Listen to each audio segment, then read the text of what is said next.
Good day, everyone. This powerful quote remind us something simple but often forgetting. Our future is not limited by our abilities, our opportunities, or our circumstances. More often, it is limited by our doubts. The barriers we face tomorrow usually begin with the thoughts we allow today.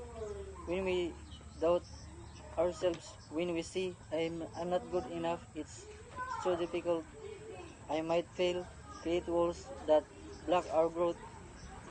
These doubts don't come from reality, they come from fear, and fear, when we live and shake, becomes stronger than any real obstacle. But imagine what happens when we choose confidence. Instead, we say, I will try, I will learn, and I will improve.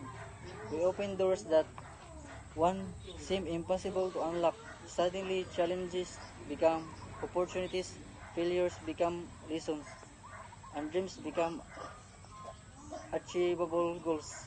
Our tomorrow is